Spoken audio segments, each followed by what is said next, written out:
Muy bien, buenos días a todos. Mateo, capítulo 13.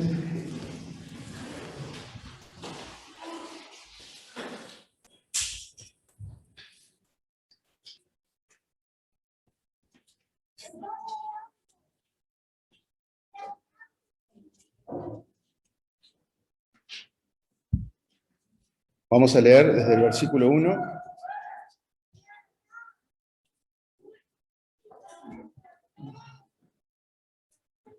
Muy bien. Dice, aquel día salió Jesús de la casa y se sentó junto al mar. Se le acercó mucha gente, así que él, entrando en la barca, se sentó y toda la gente estaba en la playa. Les habló muchas cosas por parábolas, diciendo, el sembrador salió a sembrar. Mientras sembraba, parte de la semilla cayó junto al camino y vinieron las aves y la comieron. Parte cayó en pedregales donde no había mucha tierra y brotó pronto, porque no había profundidad de tierra. Pero cuando salió el sol, se quemó y como no tenía raíz, se secó. Parte cayó entre espinos y los espinos crecieron y la ahogaron. Pero parte cayó en buena tierra y dio fruto, cual a 100, cual a 60 y cual a 30 por uno. El que tiene oídos para oír, oiga. Entonces, acercándose los discípulos, le preguntaron, ¿por qué les hablas por parábolas? Él, respondiendo, les dijo, porque a vosotros os es dado saber los misterios del reino de los cielos, pero a ellos no les es dado, pues a cualquiera que tiene, se le dará y tendrá más. Pero al que no tiene, aún lo que tiene, le será quitado. Por eso les hablo por parábolas, porque viendo no ven y oyendo no oyen ni entienden. De manera que se cumple en ellos la profecía de Isaías que dijo, de oído oiréis y no entenderéis, y viendo veréis y no percibiréis, porque el corazón de este pueblo se ha engrosado, y con los oídos oyen pesadamente y han cerrado sus ojos, para que no vean con los ojos, ni oigan con los oídos, ni con el corazón entiendan, y se conviertan y yo los sane. Pero bienaventurados vuestros ojos porque ven y vuestros oídos porque oyen. De cierto os digo que muchos profetas y justos desearon ver lo que veis y no lo vieron, y oír lo que oís y no lo oyeron. Oíd pues vosotros la parábola del sembrador. Cuando alguno oye la palabra del reino y no la entiende, viene el malo y arrebata lo que fue sembrado en su corazón. Este es el que fue sembrado junto al camino. El que fue sembrado en pedregales es el que oye la palabra y al momento la recibe con gozo, pero no tiene raíz en sí, sino que es de corta duración, pues al venir la aflicción o la persecución por causa de la palabra, luego tropieza. El que fue sembrado entre espinos es el que oye la palabra, pero las preocupaciones de este siglo y el engaño de las riquezas ahogan la palabra y se hace infructuosa. Pero el que fue sembrado en buena tierra es el que oye y entiende la palabra y da fruto y produce a 100, a 60 y a 30 por uno. Muy bien, hasta ahí. En el libro de Isaías, en el capítulo 52, que alguna reunión de jóvenes, hace poco Ramiro hizo un comentario ahí hablando acerca de lo que es el Evangelio.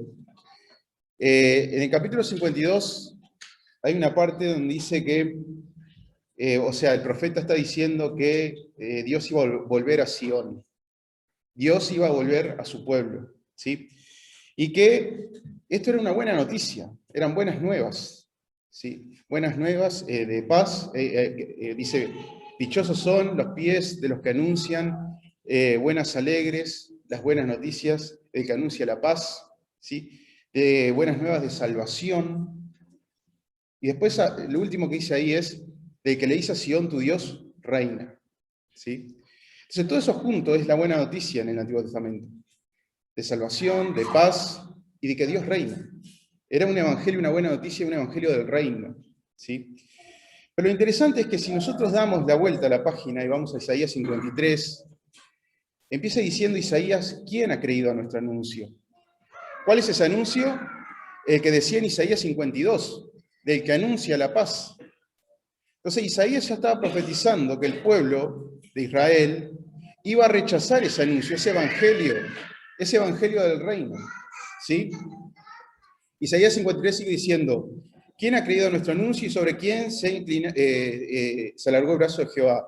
Dice, no hay parecer en él ni hermosura, lo veremos más inatractivo para que lo deseemos. Como a raíz de tierra seca, está diciendo que va a haber un rechazo.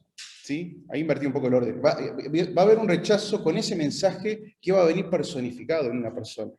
¿Sí? Bueno, ¿saben? Cuando vemos a Juan Bautista, cuando vemos los evangelios y vemos a Juan Bautista que empieza hablando, él empieza a decir que el pueblo se tiene que arrepentir porque ese reino que decía Isaías está acá. ¿Sí? Y este es el evangelio, y esta es la buena noticia. Esa es la buena noticia que estaba diciendo Isaías 52 y otros textos en el Antiguo Testamento. Y Jesús hace lo mismo. ¿Cuál es el mensaje de ellos? Arrepentíos porque el reino de los cielos se ha acercado. Crean el evangelio del reino. ¿Sí? Cuando nosotros vemos aquí cómo empieza, Jesús, en el capítulo 13, Jesús hace una parábola, empieza poniendo una parábola. Y acá la cuestión es, ¿por qué la parábola? ¿Sí? ¿Por qué empieza a hablar con parábolas? Y Jesús lo que hizo fue que a ese mensaje que venía trayendo, que iba acompañado con todos los milagros, con la expulsión de demonios, ¿sí? Con la sanidad, Jesús en su enseñanza hace como un quiebre ahí y empieza a dar un mensaje críptico, encriptado, que ya no iba a ser fácil entenderlo bien. ¿Sí? ¿Cuál fue el detonante? El detonante fue que el pueblo, como decía Isaías, no iba a reconocer, iba a empezar no iba a ver lo que tenía que ver, iba a estar las cosas enfrente a él y no lo iban a ver de la forma que lo tenían que ver. No iba a calar eso, no iba a entrar, no iba a penetrar. Vamos a explicar un poco eso más adelante. Pero si vemos el Evangelio de Mateo y el Evangelio de Marcos, si vamos al capítulo 12, hay un punto aquí que es clave. ¿Sí? En su momento, cuando tuvimos como iglesia un campamento en el Alfa, creo que fue como en 2017, que fue Ernesto Rey, él habló un poco de esto. Pero hay un momento que es clave en el Evangelio, y que Jesús empieza a cambiar la forma en que da el mensaje. Y es, en el capítulo 12 nos encontramos con la historia de que Jesús libera a una persona de un demonio. Y las personas que estaban ahí, sobre todo los principales que habían de la religión judía, los puntales que tenían que ser del mundo espiritual de Israel, los pastores de Israel, los que tenían que llevar a Israel rumbo a Dios siempre, ellos agarraron y para desacreditar a Jesús dijeron que todo esto que él hizo en realidad fue por obra del diablo. ¿Sí? Lo que Jesús después sigue diciendo que esto es blasfemar contra el Espíritu Santo y esto no tiene perdón.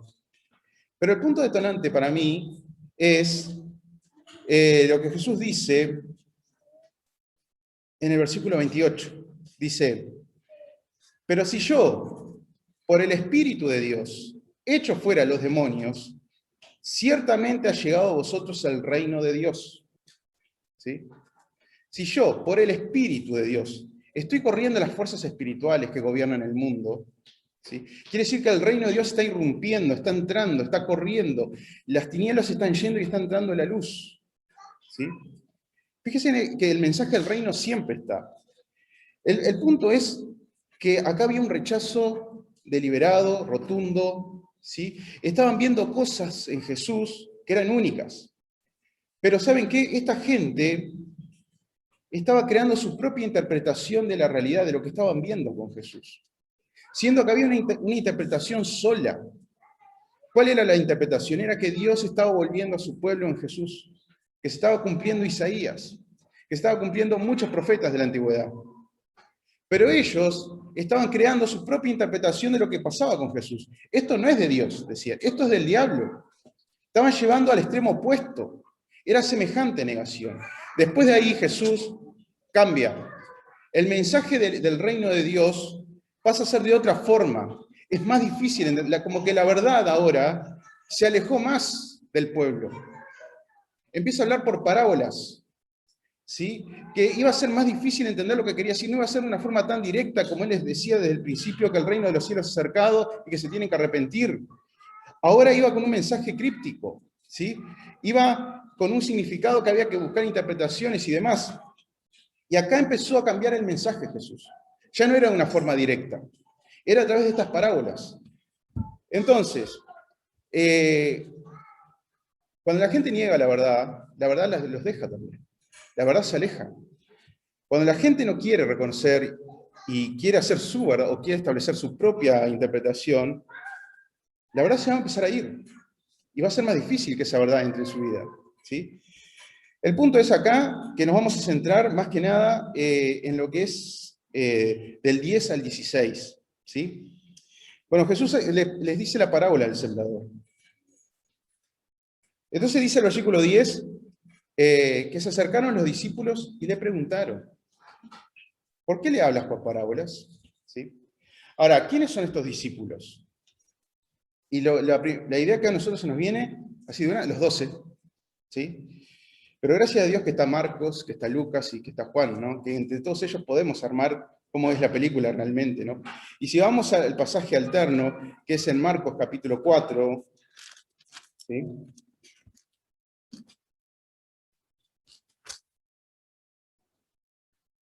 Jesús enseña la parábola del sembrador, del 1, ¿sí?, al 9, en el Evangelio de Marcos.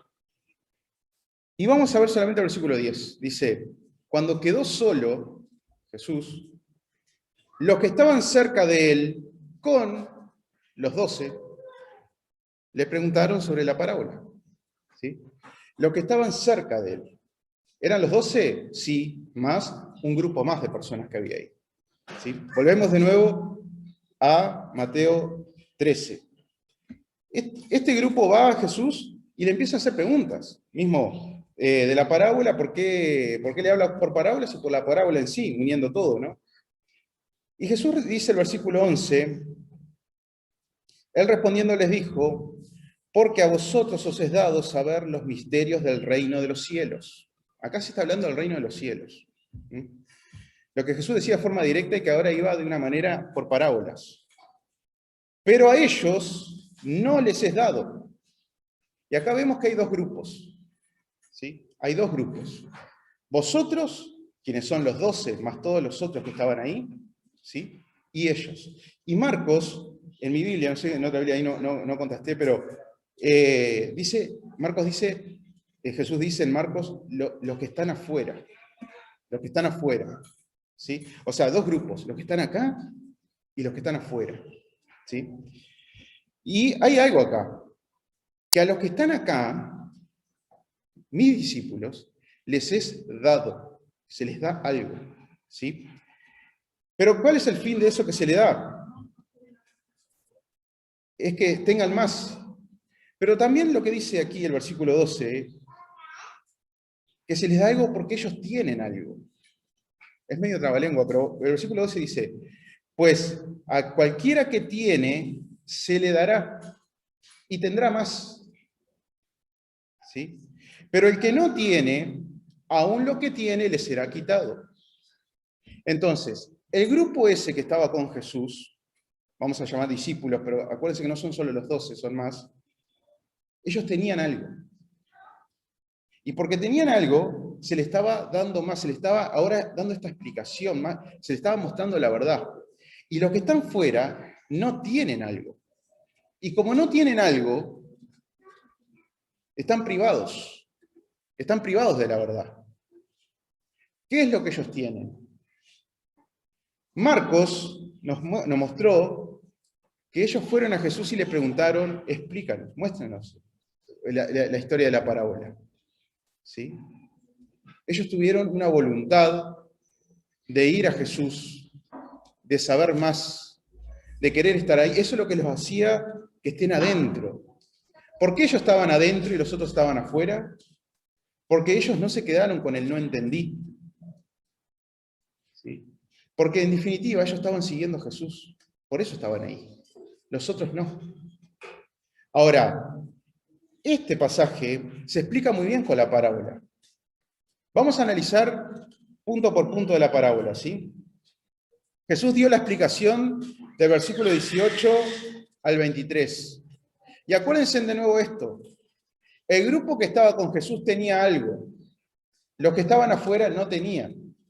Y como tenían algo, se les estaba dando más. ¿Sí? Fíjense, cuando empieza la parábola dice que el caso de la semilla, que la semilla representa, lo que dice Jesús, la palabra de Dios. El sembrador es el Padre, dice. ¿Sí? Bueno, acá no dice que el sembrador sea el Padre, pero entendemos por otros evangelios que sí. La semilla es la palabra de Dios que está siendo sembrada. Y fíjese que eso se está dando a todos. A todos. La semilla, la palabra va para todos. Y quédense con eso también. Pero el punto es cómo se recepciona esa palabra. Entonces, el caso primero de la palabra que cae junto al camino, ¿sí? Está mostrando a personas que lo que dice Jesús dice que no entendieron la palabra. Y como no la entendieron, se quedaron en no entendí. Ahora, los discípulos son ese primer caso. ¿Me siguen o no? ¿Por qué son? Porque ellos decían claramente que no habían entendido. Jesús les dice en Marcos, si ustedes siguen leyendo en Marcos, Jesús les dice, les reprocha, ¿no entendisteis la parábola? ¿Cómo van a entender las otras parábolas? Le dice Jesús. El punto es que ellos no entendieron. Ellos eran esos junto al camino. Pero ¿qué tuvieron que los otros no? Explícanos. Explícanos. No se quedaron con el no entendí. El no entendí no tiene que ser una limitación para nada en las cosas de Dios a nosotros. ¿Sí? Jamás. ¿Sí? Si no entendí, hay que seguir. Hay que ir a más, hay que buscar, hay que escudriñar. Y vamos a ver otros pasajes acerca de eso.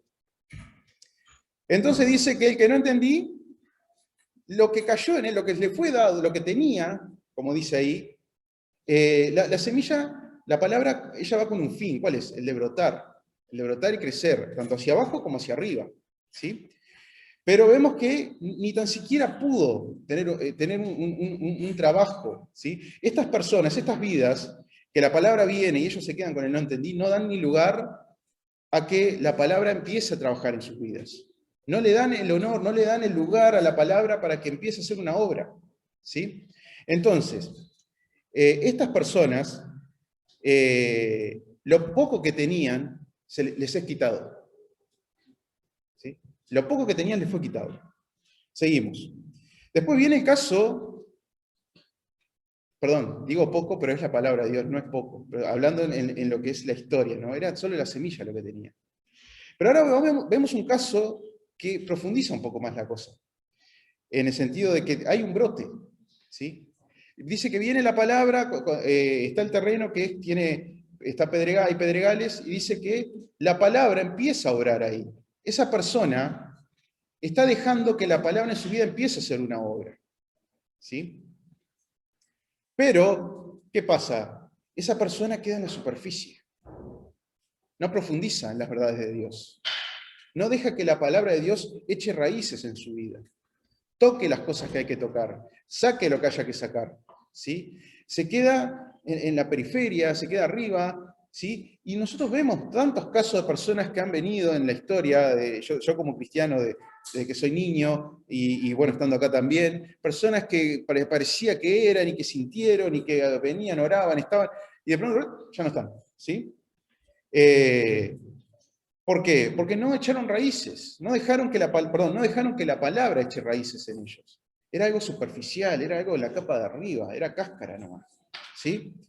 Entonces, estas personas que no permiten que la palabra obre, vemos que hay un brote, pero dice el texto que viene el sol de la persecución y como no tienen raíces, se quema esa planta y eso se echó a perder enseguida. Ese caso tuvo un poco más que el anterior, pero tuvo algo. Pero eso que lo que tuvo le fue quitado también. ¿Sí? No sé si van entendiendo. Lo que tiene, dice Jesús, le será quitado incluso. ¿Sí?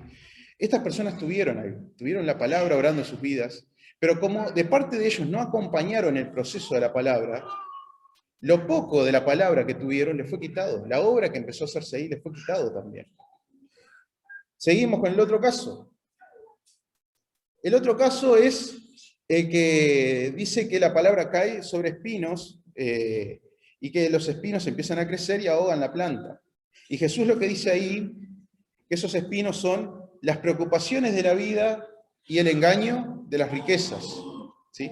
Cuando habla de las preocupaciones de la vida, llevándolo a este tiempo, al tiempo en el cual Jesús estaba diciendo esto, por lo general tenía que ver con una persona que tenía pocos recursos, o sea, una persona normal de aquel tiempo que costaba todo, costaba hasta ir a buscar agua, costaba cocinar, costaba lo que sea, sino como nosotros hoy que tenemos todo al alcance, ¿no? Por la tecnología y demás. Son las preocupaciones que Jesús dice también, que no os preocupéis en qué comeréis, en qué se van a vestir, etcétera, etcétera. Y después estaba el otro, el que tenía el engaño de las riquezas, que confiaba en las riquezas porque tenía una posición que dependía de él, podría decirse, y estaba más cómodo en la vida. ¿Sí? Entonces, a esas personas también la palabra le llega y empieza a hacer su obra. Pero esas personas, tanto vamos a decir el pobre como el rico, ellos el foco de sus vidas lo están poniendo o a las riquezas o a las preocupaciones diarias.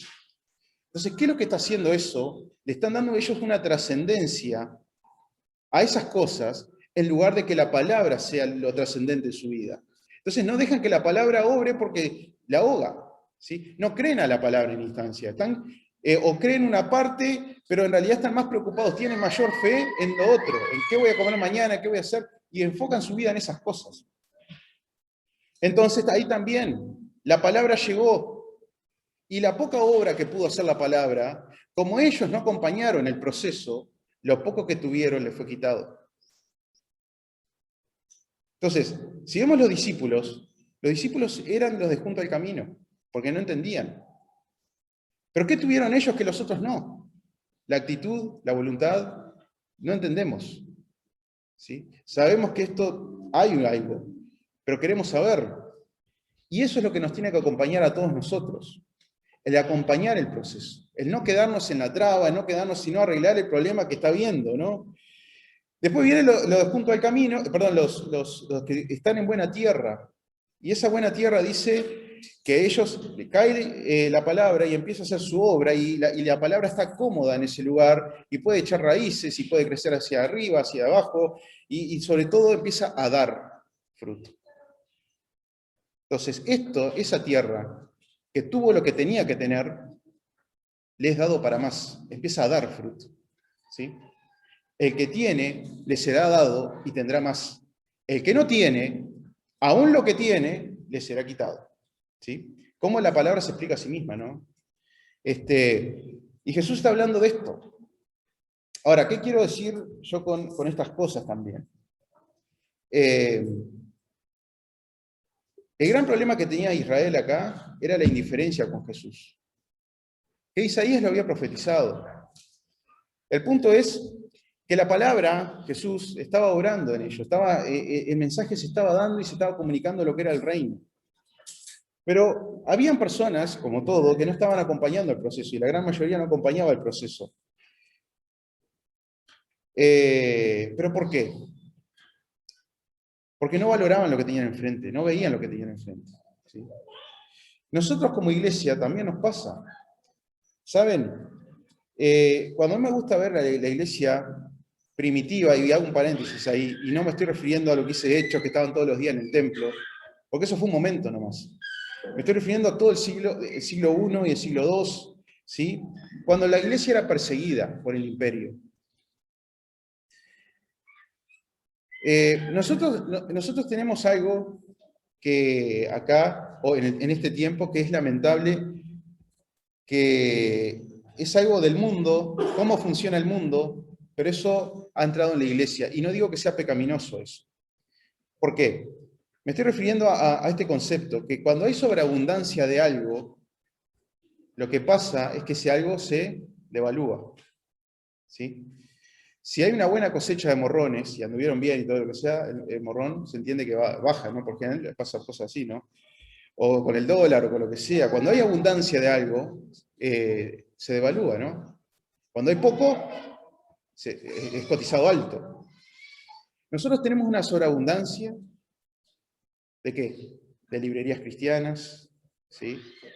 De librerías virtuales que hablan acerca de Dios, de devocionales, de todo tipo, de lo que querramos. Tenemos las Biblias en nuestras casas, cosa que estamos en una era dorada, porque en el siglo I no lo tenían. Y yo me acuerdo, mirando, yo cuando estaba armando un poco esto, me acordaba de mí cuando era gurí, bueno, yo mucho tiempo salí, casa por casa, bueno, a las 5, bueno, Romanos 3:23, Romanos 3:10, Romanos 3:10, Romanos 3:23, Romanos 6:23, y a la persona, y bueno, para que se convirtiera, ¿no? Y yo entendía en mi cabeza que en los tiempos de Pablo y Pedro, los cristianos ya salían con un pergamino, iban a casa por casa y le leían, porque tú eres pecador, ¿verdad? Y yo, claro, yo llevaba mi mundo al pasado, cosa que no se pasa nunca en la historia, pero era un niño. Pero después cuando empezás a ver cómo fue el mundo y cómo es la historia y demás, nadie tenía un pergamino en la casa. El rollo de Isaías no lo tenían en esas casas, ¿sí? No lo tenían. Era un tiempo de la esclavitud, que la esclavitud en aquel tiempo era, tú no eras un ser, tú no eras una persona, ¿sí? O sea, no importaba lo que pensaras, lo que hicieras. Y muchos cristianos eran esclavos. ¿Y cuándo se podían congregar? El domingo muy temprano, en la mañana. Y saben, de ahí hasta el próximo domingo no tenían acceso a la palabra ni a la comunión cristiana, ¿sí? Pero saben una cosa, hermanos, esas personas daban la vida por Cristo. Y esas personas cambiaron el imperio romano. Y más allá de todo eso, ¿por qué quiero decir esto? Porque venimos un domingo, no estoy hablando de forma genérica, no digo el cristianismo, digo, en Occidente, vamos un domingo a la iglesia de mañana, y en la tarde, que ya que casi que ni nos acordamos de lo que salió. Y el miércoles, mitad de semana, menos. Porque hay sobreabundancia. Porque estamos gordos. Estamos llenos, no tenemos. Entonces, lo tanto que tenemos, no lo valoramos. Pero aquella gente, lo poco que tenían, lo tenían que guardar, lo tenían que cuidar, era algo que era invaluable para ellos. El poco acceso que había hacía que yo me prendo a esto y de esto no me desprendo hasta lo que más pueda. ¿Sí? Ahí empieza ese proceso de que a la palabra de Dios la empezamos a dejar, ¿sí? Eso es uno de los problemas que pueden haber. Estamos siendo personas que no estamos incorporando a la palabra, ¿sí? Ahora, tú creo que eres un cristiano, la palabra ha venido a ti, al igual que a mí, y hemos dejado que la palabra empiece a hacer la obra, ¿sí? Vamos a mirar siempre por el lado positivo de todo esto. Y la Biblia nos enseña de que este contexto de Mateo capítulo 13, en el cual pasan estas cosas, estos diferentes casos, por más que tú seas una buena planta, por más que tú estés dando fruto, a vos te pueden venir pruebas, el sol de la prueba, a vos te puede venir el no entendí, a vos te puede venir las preocupaciones de la vida también. Y gracias a Dios que la Biblia nos muestra el manual de nosotros, cristianos, cómo actuar en esos momentos. Vamos a Santiago capítulo 1. Santiago capítulo 1.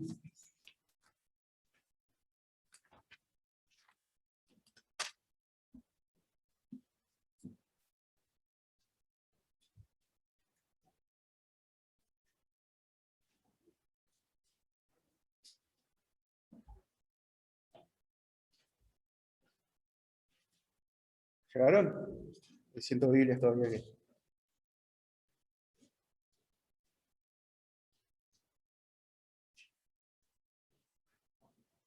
El versículo 2, vamos a empezar a leer desde ahí, dice en esta epístola: hermanos míos, gozaos profundamente cuando os halléis en diversas pruebas, sabiendo que la prueba de vuestra fe produce paciencia. pero tenga la paciencia su obra completa para que seáis perfectos y cabales sin que os falte cosa alguna. Si viene la prueba, acá la prueba siempre está hablando de la tentación de apostatar, de dejar más que nada, por la persecución, ¿sí? Porque prueba y tentación en griego es lo mismo, es la misma palabra, ¿sí? Pero está diciendo que cuando vienen las diversas pruebas por la palabra, ¿sí? ¿Cómo te tienes que sentir tú? Dice Santiago. ¿Qué dice ahí? ¿Cómo nos tenemos que sentir? Gozosos.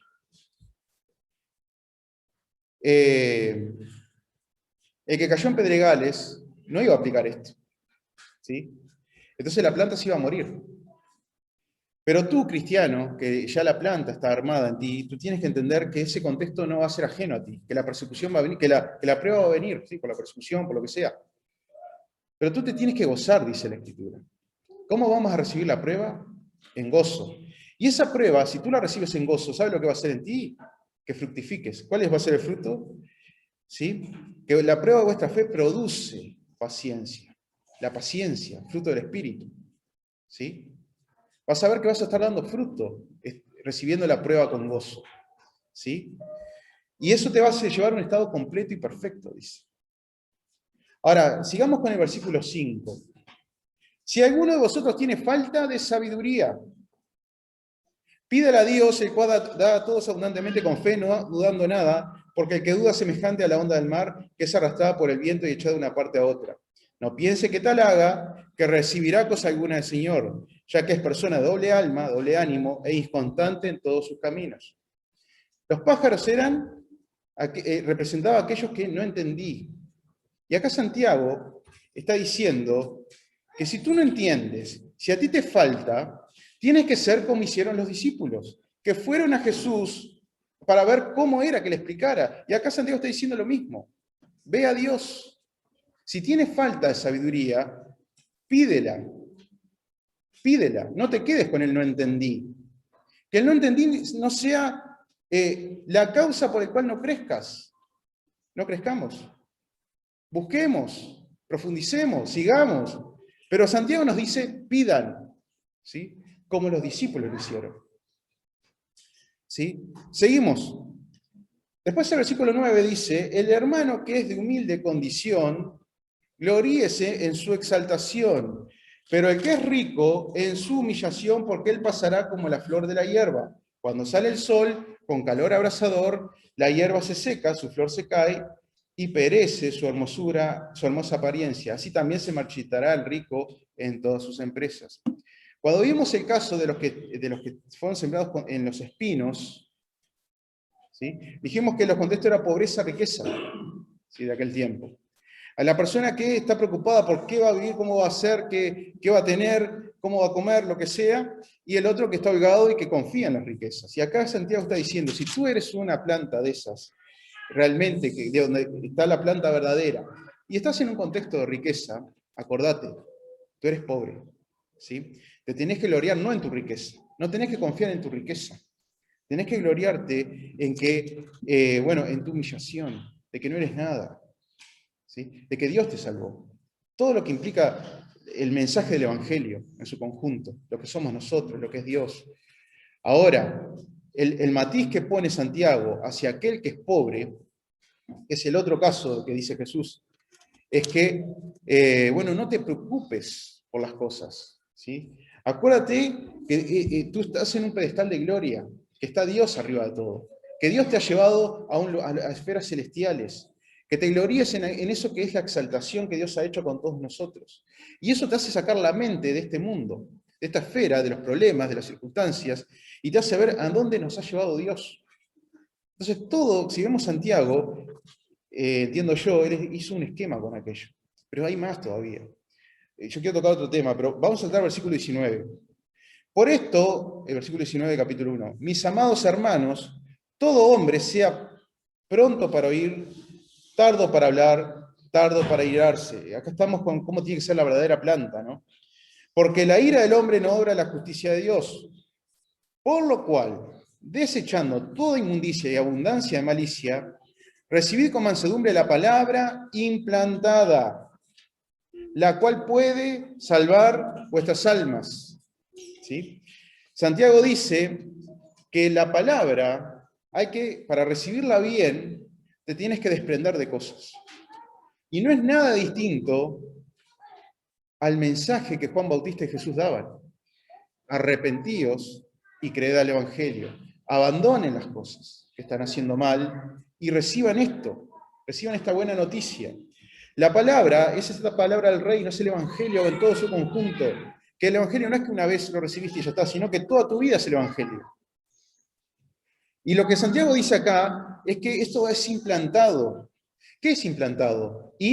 Hacia adentro, y plantado de plantar, que se plantó adentro, está diciendo Santiago, ¿sí?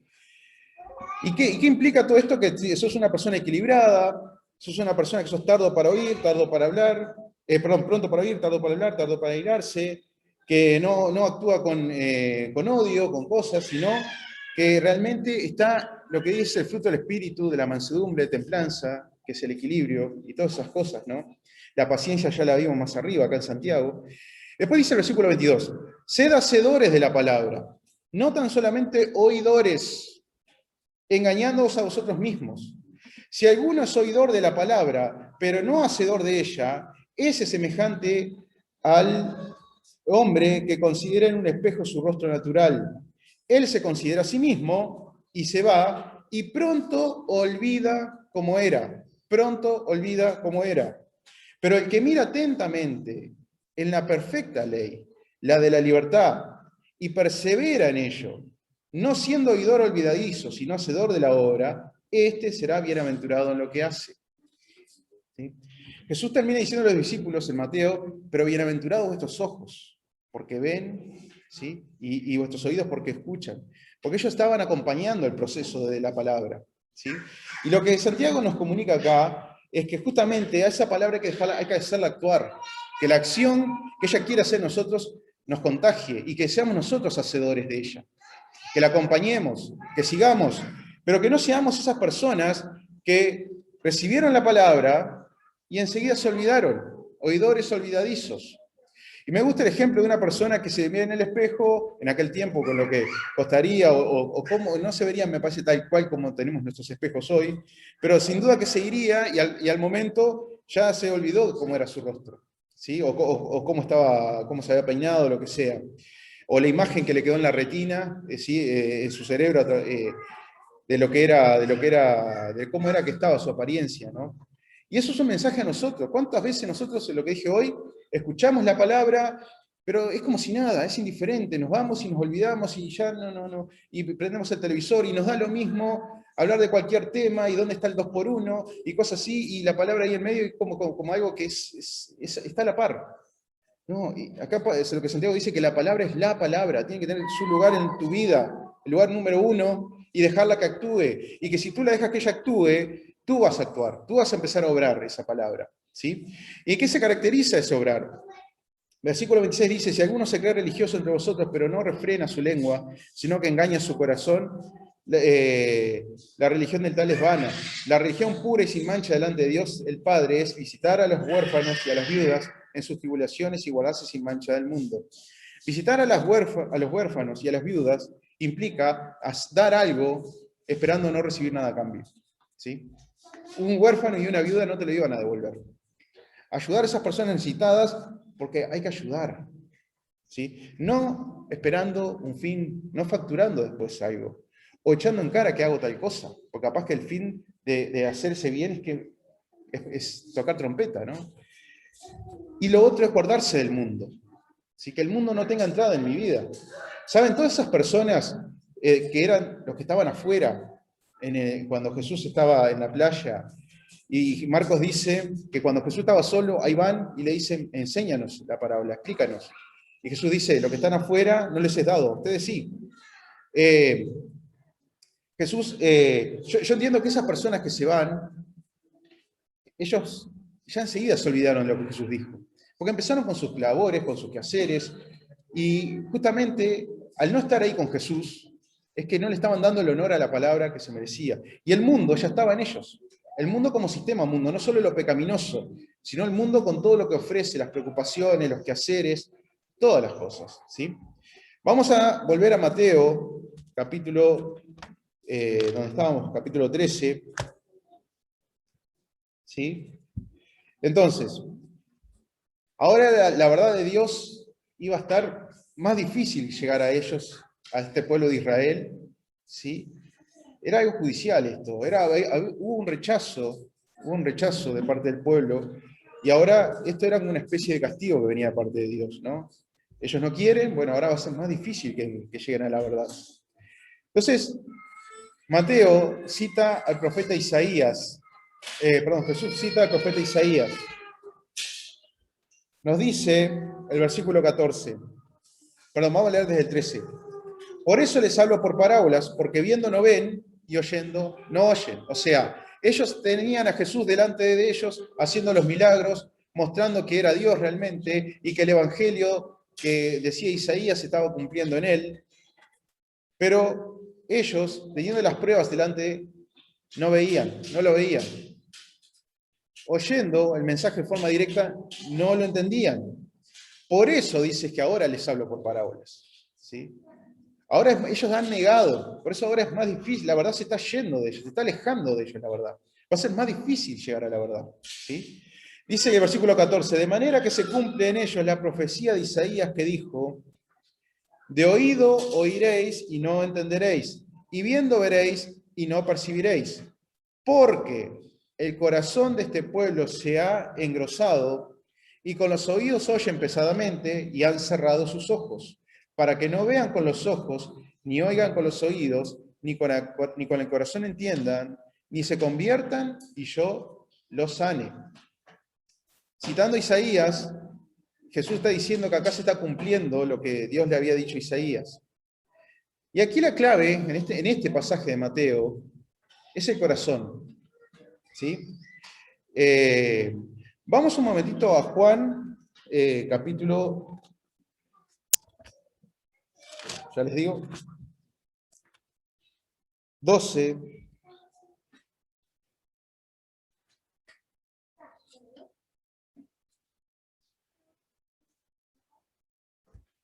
El versículo 40.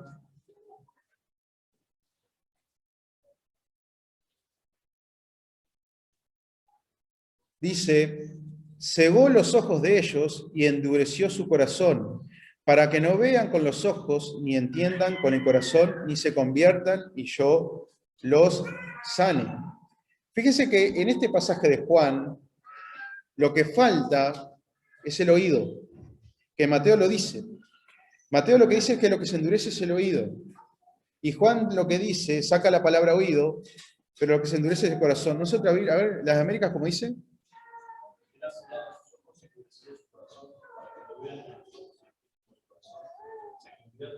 Ahí está. O sea, en Mateo habla de oído endurecido, pero en Juan suprime la palabra oído y dice que es el corazón que está endurecido. Pero volviendo a Mateo 13, es lo mismo. ¿En qué sentido? En que cuando dice en el versículo 15 de Mateo 13, porque el corazón de este pueblo se ha engrosado, ahí la idea que se está dando es como que el corazón se ha engordado, ha crecido su volumen. Una capa grande de espesor hay en el cual no permite que entre algo, ¿sí? Amortigua. Creo que versión de la América dice se ha vuelto insensible. Insensible quiere decir que lo que viene por los sentidos no puede tener cabida. No funciona lo que viene, no se percibe, lo que viene por la vista no se percibe, lo que viene por los oídos no se escucha. O no se entiende, vamos a decirlo de mí. Entonces, ha creado una capa el corazón gruesa. Y si juntamos todas las piezas, tanto endurecimiento como algo gordo, ¿sí? A mí me gusta más como lo dice mi versión, porque yo dije engrosado, pero mi versión dice se ha entorpecido. Entorpecido. Y acá me parece que un buen ejemplo soy yo, ¿sí? Pero para hablar mal. Jonathan Moreno, jugando al fútbol, es gordo y perdió la agilidad. ¿No? Yo no puedo hacer así, hasta acá no puedo llegar, estoy endurecido. Yo me acuerdo cuando niño, uno podía hacer cosas que ahora ya ni ahí las puedo hacer. Porque el cuerpo de uno, las articulaciones, lo que es cartílago, se pasa a osificar y se empieza a endurecer uno. Entonces, ¿qué hace? Yo cuando juego al fútbol soy torpe. Ando entreverado con la pelota, ¿no? Soy lento, tardo de reacción. La pelota pasó ahí, mi mente sí. Era como que puse el pie. Pero el cuerpo no llegó el cuerpo a poner el pie a la pelota ahí. Y la pelota, o sea, la mente ando bien ahí, pero el cuerpo no. O sea, manda la orden la mente, pero el cerebro, pero el cuerpo no. Y cada vez, y uno ve que cada vez es peor. La cosa es que un estado gordo y duro que te hace torpe, ¿sí? Tardo de reacción, ¿sí? La palabra aquí en Mateo, cuando dice que se ha engrosado, se ha entorpecido, así insensible, también implica se ha hecho estúpido, ¿sí? Se ha hecho torpe. Las personas se han entorpecido, se hicieron torpe. Y como se hicieron torpe porque están en otra frecuencia, porque las cosas están pasando delante de ellos y ellos no las agarran. ¿Por qué? Porque están en otra. Porque no le dan el lugar a la palabra que se merece en sus vidas. ¿Sí? Saben, esto pasa en la iglesia también. Nos pasa a todos nosotros. Y les pasó a los discípulos también. Fíjense, vayamos un momento a un pasaje que se ha leído últimamente, Lucas, ¿sí? Evangelio de Lucas.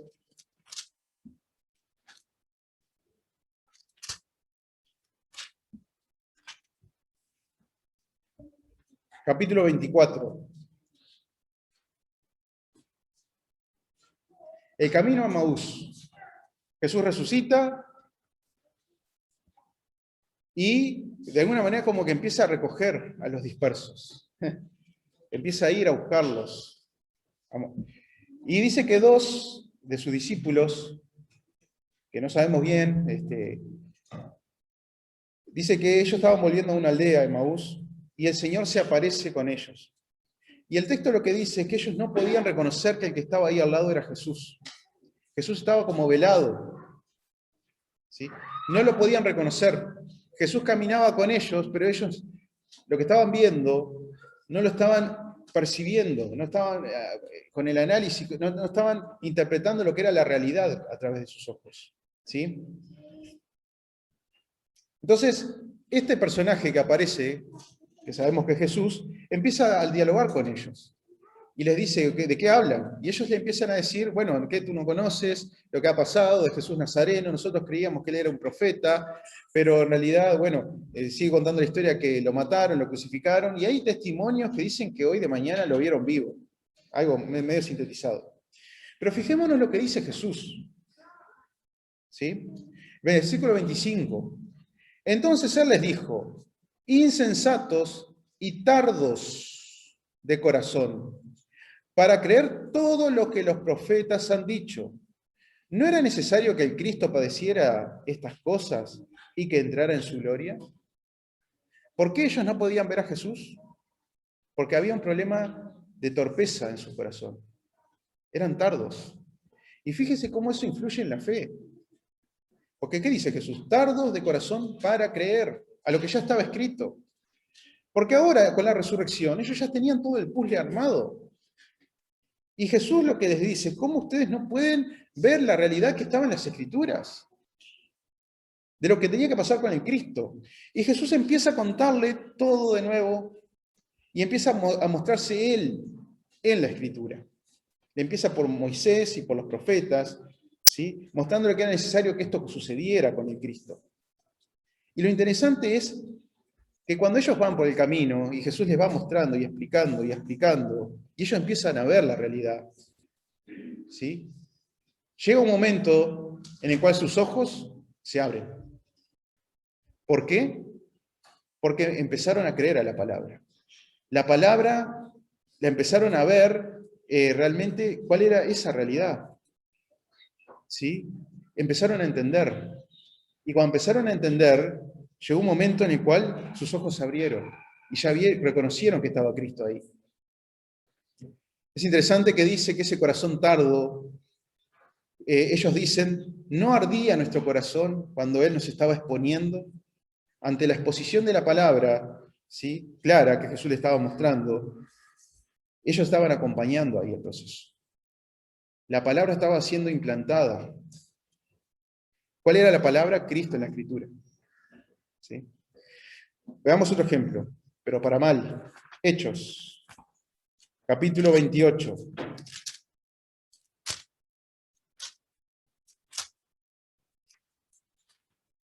Al final de Hechos,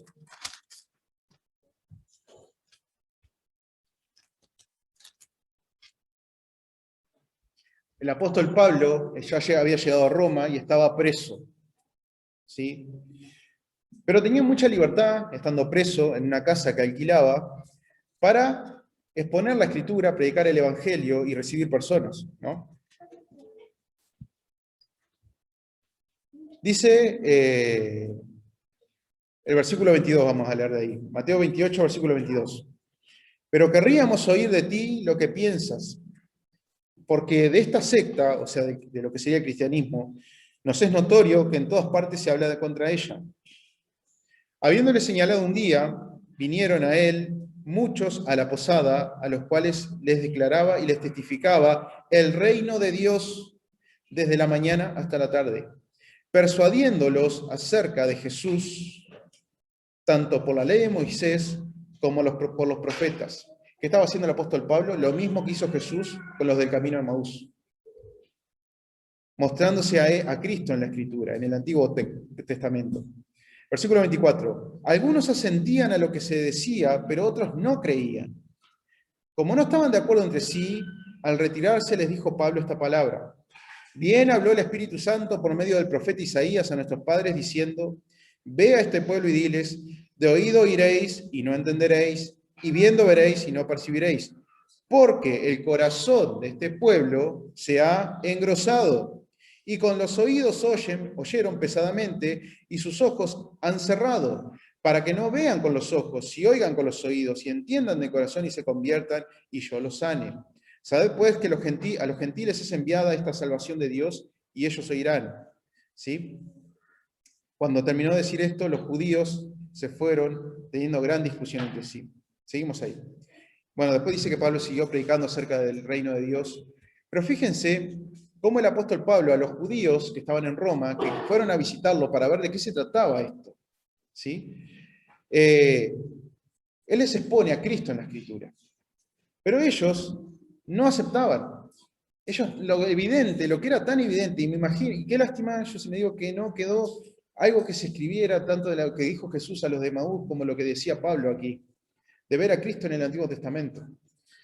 Pero el punto es que fue tan claro, por lo que vemos en los textos, ¿sí?, que citan esto de Isaías diciendo que tienen lo evidente, que está claro delante de ellos, pero ellos no asienten, ellos no aceptan. ¿Sí? ¿Por qué? Porque el corazón de este pueblo se ha engordado, se ha ensanchado, entonces no percibe.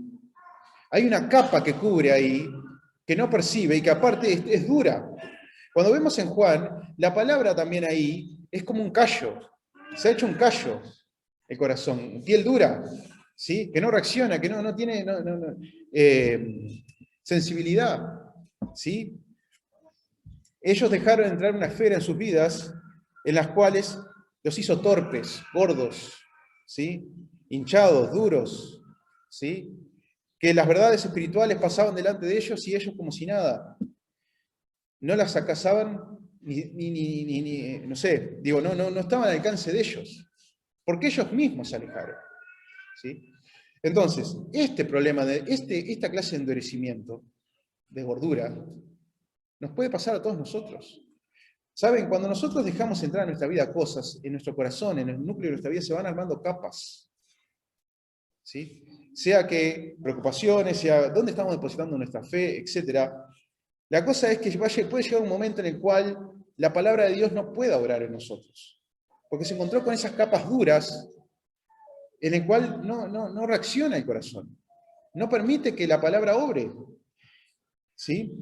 Entonces, como cristianos tenemos que velar por nuestro corazón. Y yo sé que eso nos hace acordar ¿a quién? A Salomón. Sobre toda cosa guardada, guarda tu corazón, porque de él mana la vida. ¿Sí? Tu vida va a depender de cómo está ese hombre interior. si la palabra implantada está haciendo su obra ahí o no lo está haciendo. Vamos a seguir un poco más. Como iglesia, hay muchísimos pasajes, pero para ir medio finalizando, vamos a ir un momento a Hebreos, capítulo 4.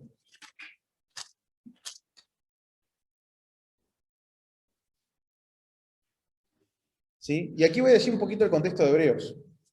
El contexto que es lo que yo, al leer la carta, es lo que veo. ¿Sí? Yo lo que veo que los hebreos, ellos estaban apostatando de Cristo. Estos hebreos que eran cristianos. ¿Sí? ¿Por qué? Por la persecución. Y eso les explica un poco Hebreos capítulo 10, que ellos habían perdido sus casas, sus bienes, había gente que estaba presa, pero que ellos los iban a visitar. Entonces el escritor de Hebreos les dice, traed a la memoria ese tiempo en el cual ustedes hacían esas cosas. Entonces, ¿qué era lo común para el hebreo? Entonces, si rechazaba a Cristo, volvía al judaísmo, al sacrificio, a los profetas, a la ley, a todo tal cual como estaba. Y como que no pasaba nada con Dios. Y el escritor de Hebreos le está diciendo, ojo, mucho ojo con lo que ustedes están haciendo. Porque el negar a Cristo no es eso. No es que se van al judaísmo y empiezan con el sacrificio de nuevo y está todo bien. Ya no hay más sacrificios, dice el escritor de Hebreos. ¿Sí? Y sobre todas las cosas, el escritor de Hebreos les dice que Cristo es el cumplimiento de aquello a lo que ustedes quieren volver. Entonces, cuando vemos Hebreos, vemos un gran sermón en el cual Jesús es superior a los ángeles, superior a Moisés, superior a Josué, superior al templo mismo, el sacerdocio, él es superior al sacerdocio de Levítico. Entonces pone a Jesús como él está mostrando la supremacía de Cristo, por encima de todo lo que eran los símbolos del Antiguo Testamento.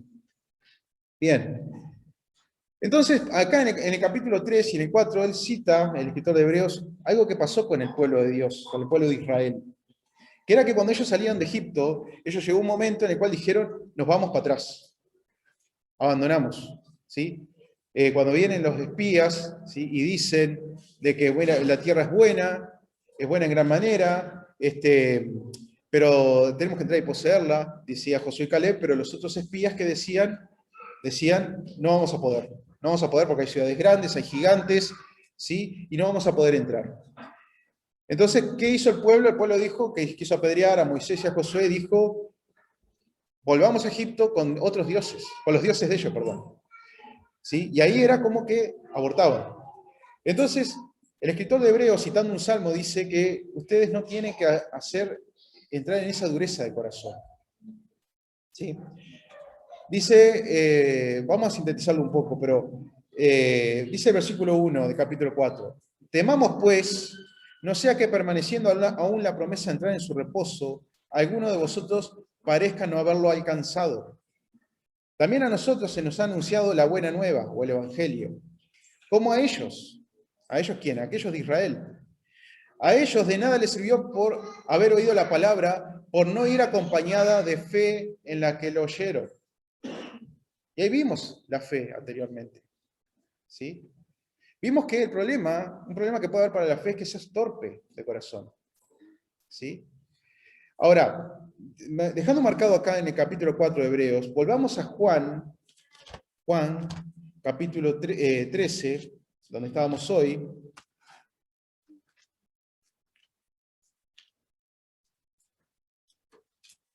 Perdón. Y si leemos desde el 37,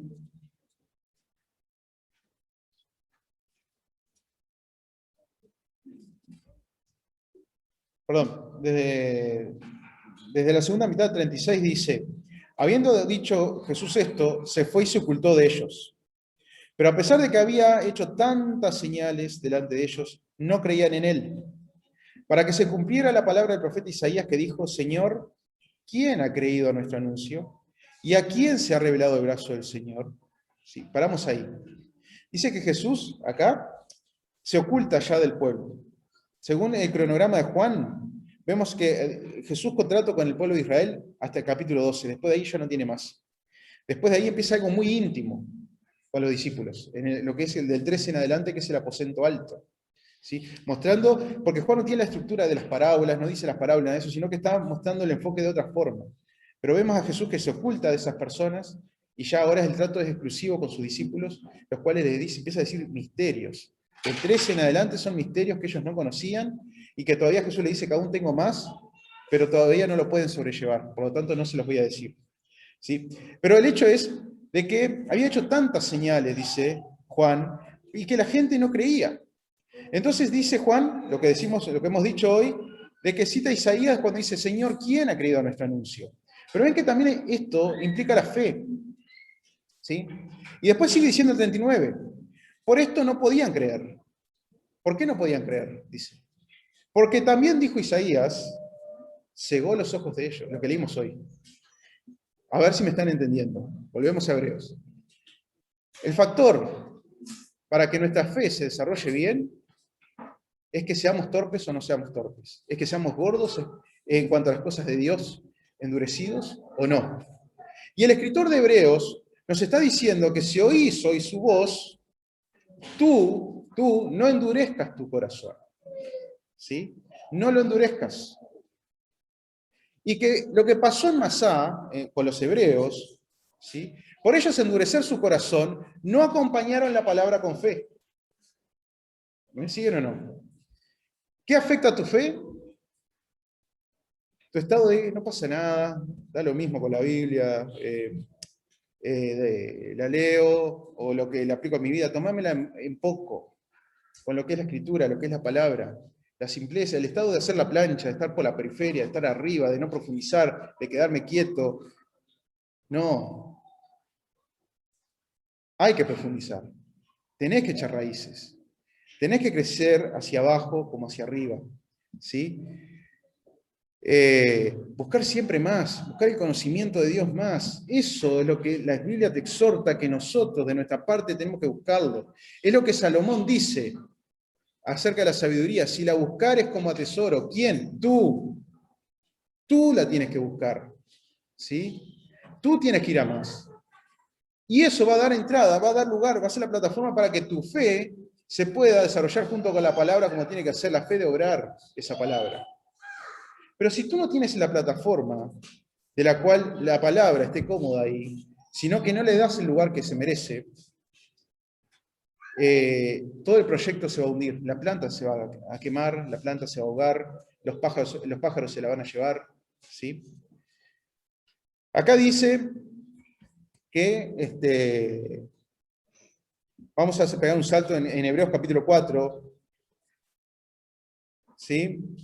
Vamos a leer desde el versículo 6. Dice, por lo tanto, puesto que falta que algunos entren en él, y aquellos a quienes primero se les anunció la buena nueva no entraron por causa de la desobediencia, otra vez determina un día, hoy, del cual habló David mucho tiempo, después cuando dijo, si oís hoy su voz, no endurezcáis vuestros corazones. ¿Sí? Si oís hoy su voz, no endurezcáis vuestros corazones. Tenemos sobreabundancia de la palabra, pero estamos duros. ¿Sí? Ahora, esta dureza de corazón, lo que el escritor de Hebreos nos quiere decir también, es que si nosotros dejamos que la palabra obre, la dureza de corazón se va a ir al toque. ¿Por qué? Porque ella va a empezar a obrar y va a tratar, y es un poder, la palabra, que es único. ¿Qué nos dice el versículo 12? La palabra de Dios es viva y eficaz y más cortante que toda espada de 2 filos, que penetra. Penetra. Esa dureza de corazón, la palabra la puede penetrar como si nada. ¿Sí? Penetra hasta partir el alma y el espíritu. Lo parte, lo divide, la palabra es, lo divide. El alma y el espíritu, algo que no sabemos bien. ¿Qué son? ¿Cómo están? ¿Hasta dónde termina uno y empieza el otro? No lo sabemos. Pero dice que la palabra se va a encargar de dividir eso, que para nosotros no lo entendemos bien. Es precisa, es milimétrica. ¿Sí? Y dice que penetra y discierne los pensamientos y las intenciones del corazón. Y no hay cosa creada que no sea manifiesta en su presencia, antes bien todas las cosas están desnudas y abiertas a los ojos de aquel a quien tenemos que dar cuenta. ¿Sí? Fíjese que todo el capítulo anterior y el otro, la exhortación es no endurezcas tu corazón, no endurezcas tu corazón, no endurezcas tu corazón. ¿Sí? Tienes que acompañar de fe. Pero una vez que estás en eso, la palabra misma se va a encargar de hacer su obra y no hay dureza que la pueda parar. Pero le tenemos que dar ese lugar. Como hicieron los discípulos con Jesús. Y no hicieron los de la playa, los que estaban ahí y que se fueron olvidándose lo que Jesús dijo. ¿Sí? Y para confirmar más aún la idea, el versículo 14 nos dice, por tanto, teniendo un gran sumo sacerdote que traspasó los cielos, Jesús, el Hijo de Dios, retengamos firme nuestra profesión. Dice que traspasó los cielos, y he explicado alguna que otra vez, cuando habla de cielos, ¿qué está hablando? Está hablando de las esferas de gobierno, está hablando de las esferas de gobierno que rigen el mundo. ¿Sí? Que Dios está en lo máximo, es el uno, pero el mundo en sí tiene potestad otros personajes, que un día podríamos hablar un poco de eso. Pero dice que el Jesús resucitado los traspasó. O sea que no hay poder, no hay cosa creada que pueda detener a lo que es la palabra de Dios, que es el Hijo, que es Jesús. Tanto sea para dentro tuyo, o sea en el mundo espiritual, es un poder único. ¿Por qué digo que la palabra de Dios es Jesús acá? Porque el mismo libro de Hebreos me lo dice. Si vamos al capítulo 1, me dice, el versículo 1, Dios, habiendo hablado muchas veces y de muchas maneras en otro tiempo a los padres por los profetas, en estos últimos días nos ha hablado en el Hijo, por el Hijo, pero en Hijo, a quien constituyó heredero todo y por quien asimismo hizo el universo. Y sigue empezando a hablar la supremacía del Hijo. Pero saben, cuando dice ahí que Dios habló en otro tiempo a los profetas, un profesor en griego le escuché una vez que decía que, no es que yo haya hecho un curso de griego, pero escuché a alguien que sabe griego y dijo que ahí es como que Dios habló por porciones en la antigüedad. Habló Isaías una cosa y eso era una perspectiva de Cristo. Habló de Jeremías otra cosa, de Cristo, su pueblo, etcétera, etcétera, pero limitado. Es como vagones, esta sí es parte mía, son como vagones que se fueron armando. Y acá hay que entender que cuando viene Jesús, no es un vagón más. Jesús es el tren. ¿Sí? Jesús es el tren. El discurso, ahí está hablando del discurso total, completo, terminado, acabado, es Cristo. ¿Sí? Es Cristo. Entonces, Cristo es esa palabra. Cuando dice, citando Isaías, de que se han endurecido y demás, ¿de qué se habían endurecido? Que estaban viendo a Cristo y no lo percibían como Cristo. Ellos veían un hombre, un profeta, alguien que, como cuando Jesús les manda a preguntar, ¿qué dice la gente que soy yo? Que sos hasta Juan el Bautista decían que había resucitado, pero no lo estaban viendo como Cristo. ¿Sí? Las cosas estaban frente a sus ojos y no veían la realidad. Ese es mi temor conmigo. ¿Sí?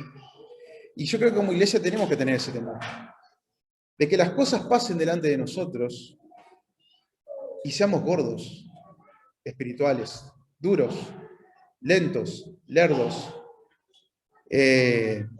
Porque hay otras cosas en nuestras vidas que le hemos dado el interés, el deseo, el anhelo, y que la Escritura es una más y hasta en menor valor que esas cosas. La Escritura con lo que es Cristo, el mensaje de Cristo, el Evangelio, ¿sí? La semilla. Entonces, se dijeron varias cosas y se puede seguir con muchos textos que hablan, pero creo que la línea está armada y la línea es que tenemos que velar, tienes que velar por tu corazón, ¿sí? Tienes que velar por qué estado estás. Tengo que velar mi salud espiritual, ¿sí? Acordémonos que es la palabra implantada, que se planta hacia adentro y que hay que dejarla que obre, que ella tome las riendas y que adapte mi vida y que cuando ella empieza a trabajar es ese poder, como dicen Hebreos, que es único, que no hay cosa creada que la pueda confundir, que la pueda engañar, sino que todo delante de ella está desnudo, como es, ¿sí? Te va a decir las cosas como son las dice, te va a mostrar cuáles son quién eres tú realmente, qué es lo que tú piensas, qué es lo que tú decides, y en base a eso es que tú y yo nos tenemos que dejar moldear por ella, acompañar el proceso que la palabra quiere hacer en todos nosotros. Gracias.